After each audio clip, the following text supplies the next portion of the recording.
प्राचीन परंपरा। पुरुषोत्तम मास। पुरुषोत्तम मास महात्म्य। अध्याय 17।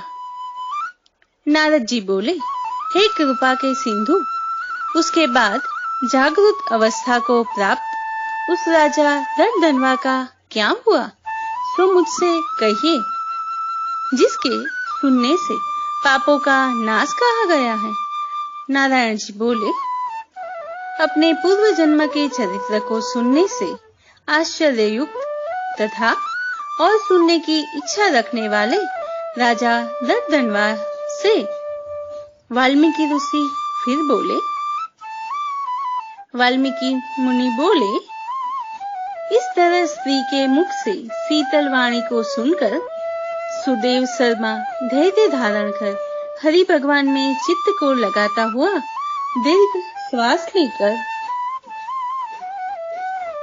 दिनमुख सुदेव शर्मा जो होने वाला है वह होगा, यह मन में निश्चय कर पुष्प समिधा आदि के लिए वन को गया।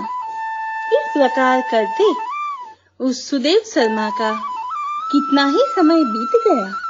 बाद किसी दिन समिधा, कुश, फल, पुष्प आदि के लेने के लिए वन को गया।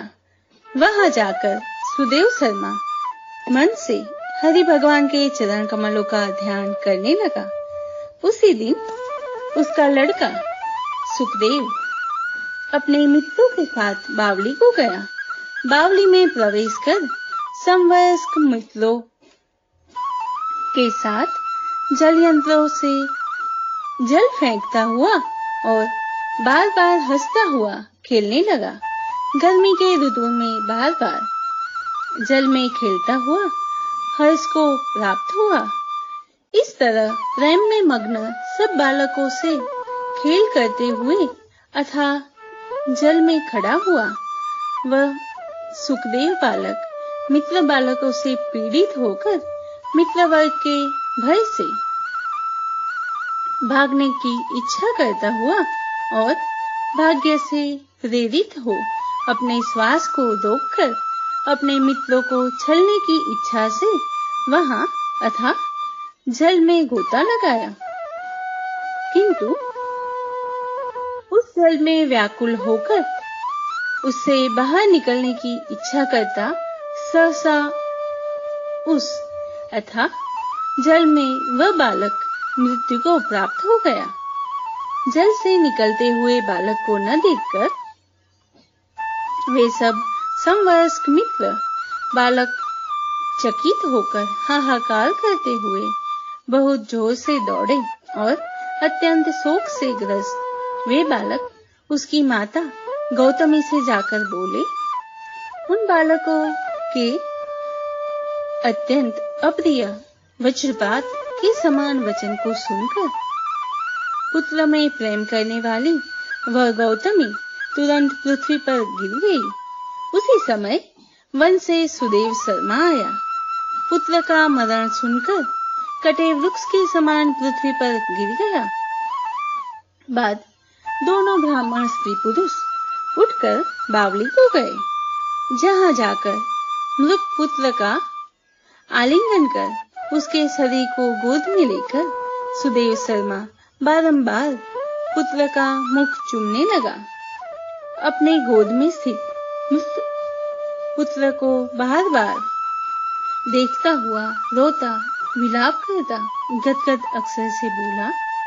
सुदेव शर्मा बोला, हे पुत्र, मेरे शोक को नाश करने वाले शीतल, सुंदर और शुभ वचन को बोलो। हे वत्स, मेरे मन को प्रसन्न करो। वृद्ध माता पिता को छोड़कर तुम जाने के योग्य नहीं हो। हे वत्स, वेदाध्ययन के लिए तुम्हारा श्रेष्ठ मित्र बुला रहा है और बड़े हर्ष से पढ़ाने के लिए उपाध्याय तुमको बुला रहे हैं। हे पुत्र, शीघ्र उठो, इस समय क्यों सो रहे हो? तुमको छोड़कर घर नहीं जाऊंगा। घर में क्या काम है मेरा? तुम्हारे बिना इस समय मेरा घर शून्य जंगल के समान हो गया है। तुमको फल मूल प्रिय हो तो मेरे सामने से उठो, यदि नहीं उठोगे तो वन को भी नहीं जाऊंगा। वन में क्या काम है? मैंने कोई निंदित काम नहीं किया और ब्रह्म हत्या भी नहीं की, फिर किस कर्म के फल से मेरा पुत्र मर गया? ओह ब्रह्मा, तुमने ऐसा करके कौन सा बड़ा फल प्राप्त किया?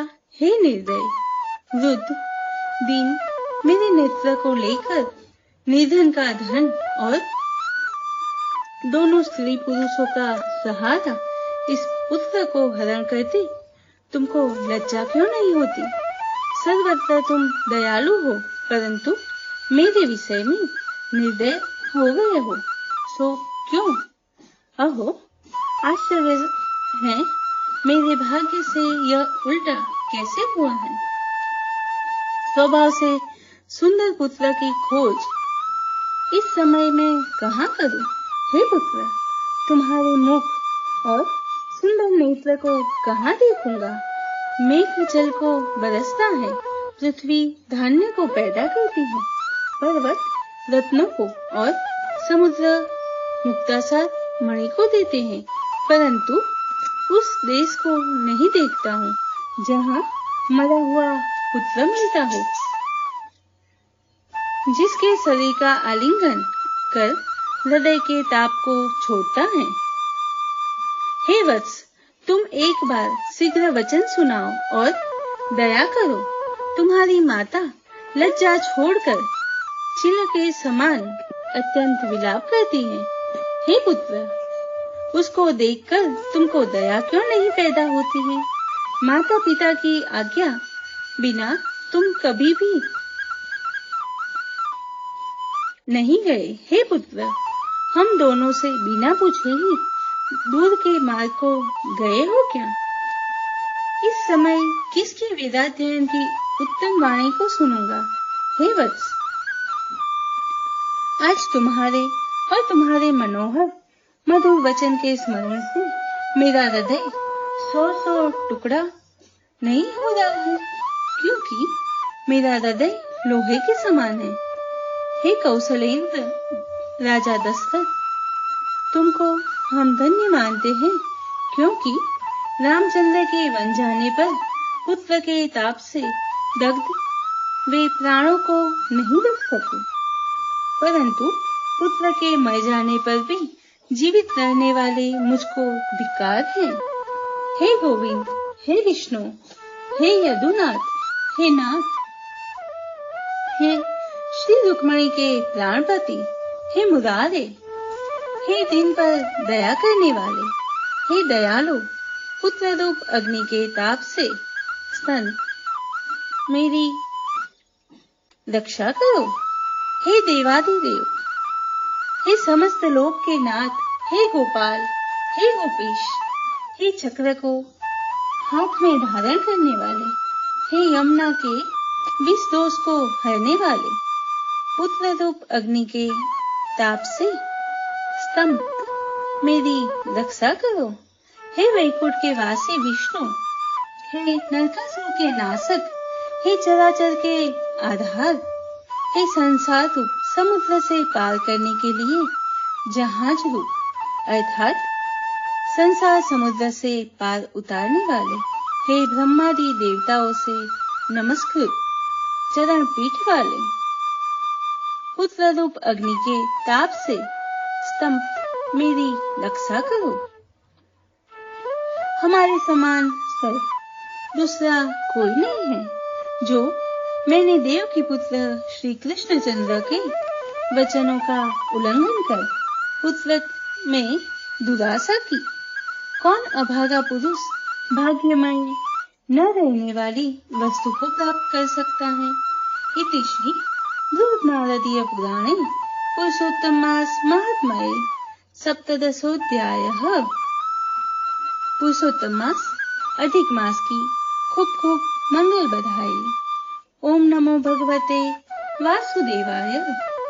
पुरुषोत्तम भगवान की जय।